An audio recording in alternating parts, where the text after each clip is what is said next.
भाग 5 कुंती। यदुवंश के प्रसिद्ध राजा शूरसेन श्री कृष्ण के पितामह थे। इनके पृथा नाम की कन्या थी, अर्थात बेटी थी।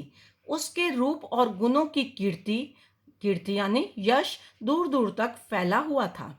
शूरसेन के फुफेरे भाई कुंती भोज के कोई संतान नहीं थी, अर्थात वे निसंतान थे। शूरसेन ने कुंती भोज को वचन दिया था कि उनकी जो भी पहली संतान होगी उसे कुंती भोज को गोद दे देंगे।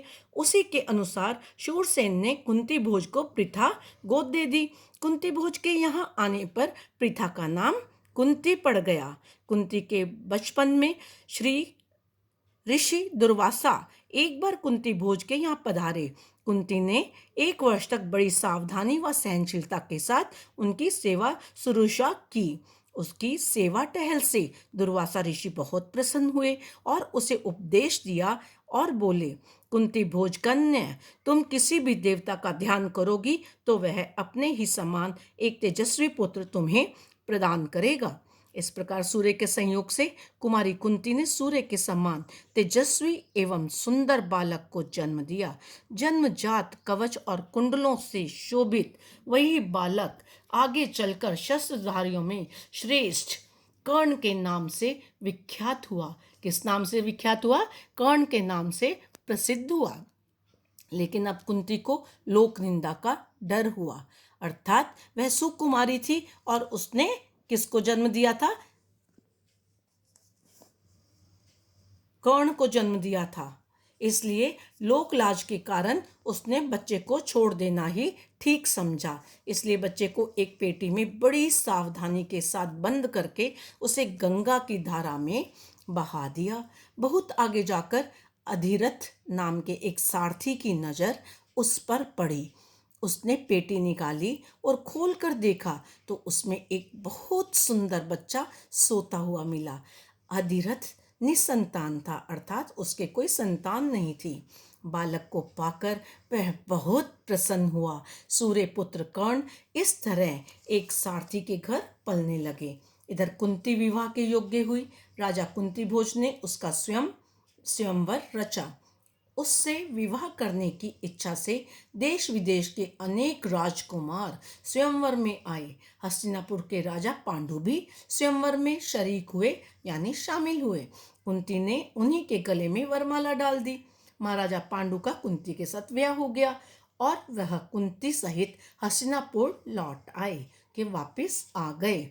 उन दिनों राजवंशों में एक से अधिक ब्याह करने की प्रथा प्रचलित थी, अर्थात वे जो राजवंशी थे एक से अधिक शादियां कर सकते थे। इसी रिवाज के अनुसार पितामह भीष्म की सलाह से महाराज पांडु ने मद्रराज की कन्या माद्री से भी विवाह कर लिया। एक दिन महाराजा पांडु वन में शिकार करने गए। वहीं जंगल में हिरण के रूप में एक ऋषि दंपत्ति भी घूम रहे थे। पांडु ने अपने तीर से हिरण को मार डाला। उनको यह पता नहीं था कि वे ऋषि दंपत्ति हैं, अर्थात ऋषि पति पत्नी हैं। ऋषि ने मरते मरते पांडु को श्राप दिया। ऋषि के श्राप से पांडु को बहुत दुख हुआ।